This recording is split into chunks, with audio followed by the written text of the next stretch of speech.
उस समय माँ रमा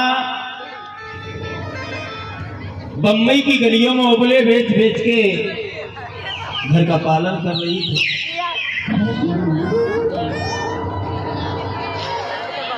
माँ रमाई की 5 संतानें थी।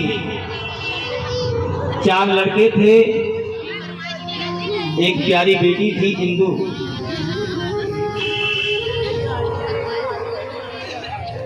रमेश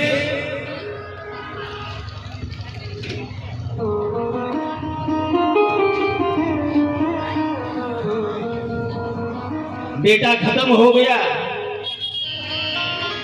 मैया रमा ने साहब को कुछ नहीं कहा। बेटी इंदु भी खत्म हो गई, लेकिन मैया ने साहब को कुछ नहीं कहा। तीसरा पुत्र भी खत्म हो गया, लेकिन कुछ नहीं कहा। जब प्यारे बेटे राय रतन को डबल निमोनिया हो गया, मैया रमा गोदी में रखे हैं, वो विचार करने लगी कि मैं बेटे को किसी डॉक्टर पे ले जाऊं, ये इलाज करा के आऊंगा। तब तक उधर से बाबा साहब एक पत्र लिखते हैं, उसमें लिखा है, रामू मैं किसी टाइम खा लेता हूं, किसी टाइम पानी पीकर ही अपना समय गुजार देता हूं। क्यों रामू, मेरे पास पैसे नहीं। ये चिट्ठी जब बाबा साहब की मैया रमा ने पढ़ी है और बाबा साहब ने लिखा, अरे ओ रामू, तुम्हारे पास अगर कुछ पैसे पड़े हो तो मेरे लिए भेज देना, कुछ मेरे खर्चे के काम आ जाएगा। मैया रमा ने ये बाबा साहब की चिट्ठी को पढ़ा, आंखों से आंसू बहने लगे।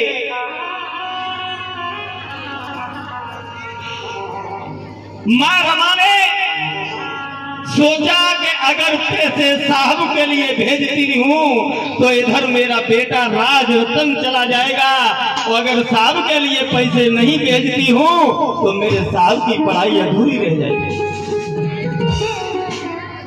मां रमा दुविधा में है। मैया ने सोचा है जो होगा वो देखा जाएगा, लेकिन मेरे साहब की पढ़ाई में कोई कमी नहीं रहना चाहिए, इसलिए जितना पैसा था वो सब साहब के लिए भेज दिया। दिना दिन राय रतन की तबीयत बिगड़ती गई। मैया रमा ने साहब के लिए पत्र लिखा कुछ दिनों के बाद और कहा, साहेब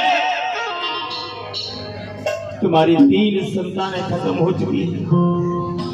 तुम्हारा सबसे प्यारा बेटा राय रतन, जिसको कहते थे कि मैं अपने बेटे राय रतन को इस देश का राजा बनाऊंगा, आज तुम्हारा प्यारा बेटा राय रतन मरने की कगार पे। बाबा साहब ने रमा मैया का पत्र पढ़ा।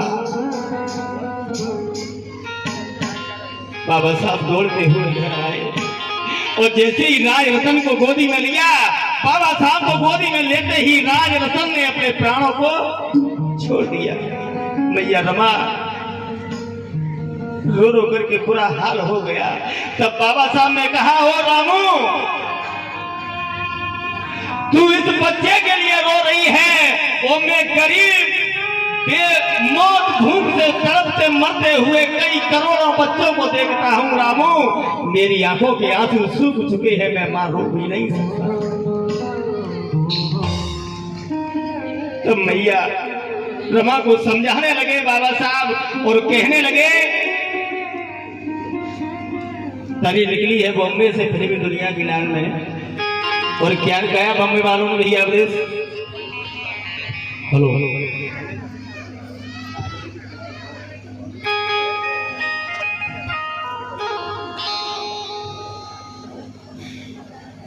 कि कोयलिया गुनगुनाती है, ये बॉम्बे वालों ने लिखा है।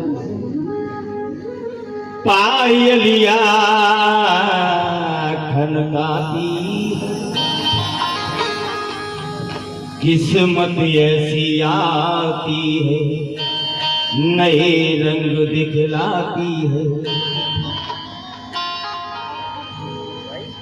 कोयलिया गुनगुनाती है, पायलिया खनकाती है। सर्द हवा जब आती है और सुई चौहा के जाती है, नदिया के पानी ने छुआ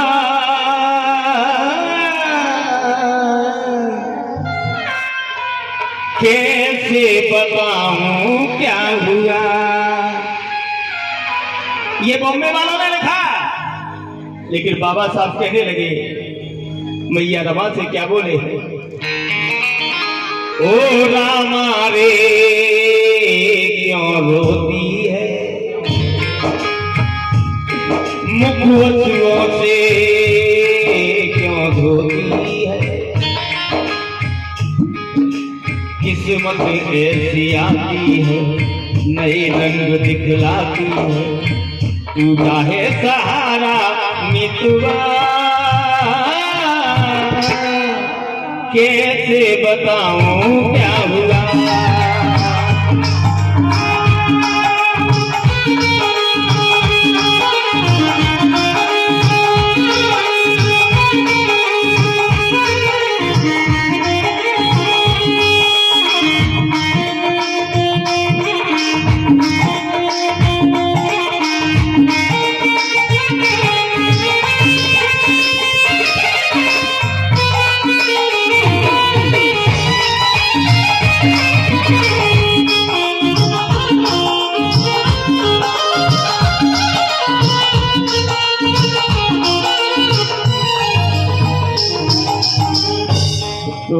मैया कहने लगी है रमा,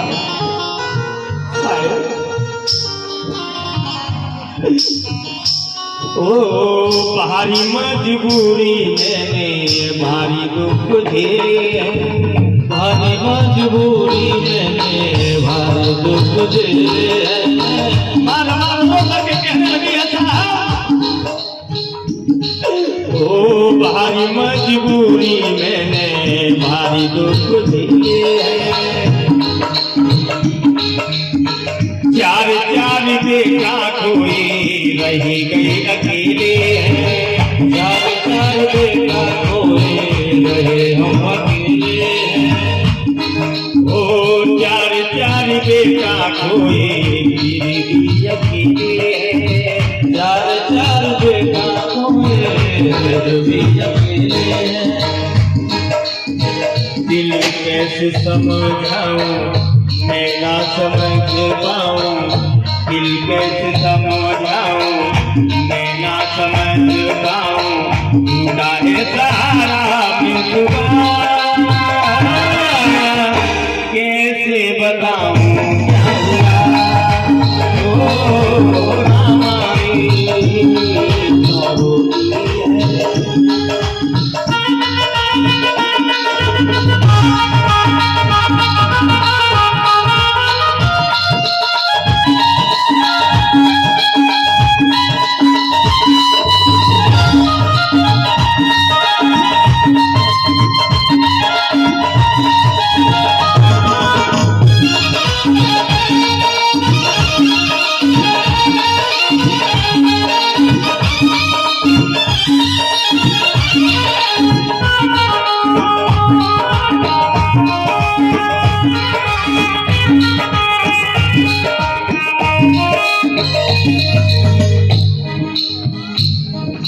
और सभी माता बहनों से कहना है मेरा कि बादल गरजते हैं तो बरसात लाते हैं, और दिल से दिल मिलते हैं तो प्यार का पैगाम उड़ाते हैं। बादल गरजते हैं तो बरसात लाते हैं, और दिल से दिल मिलते हैं तो प्यार का पैगाम लाते हैं। अरे हम नहीं है किसी के गुलाम, ये गर्दन सिर्फ भगवान बुद्ध बाबा साहब के चरणों में ही देखते। इसीलिए चलते चलते मेरा कहना है, अब जितना भी समय बचा है, कोई अतिथि है आपके पास? नहीं है ना? जयंती का कार्यक्रम है, बच्चे के गाने सुनाएंगे थोड़े से।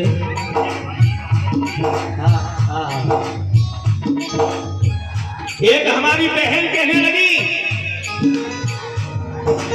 बाबा साहब का जब जन्मदिन आया उससे एक दिन पहले कहने लगी दूसरी सहेली से, बहन हाँ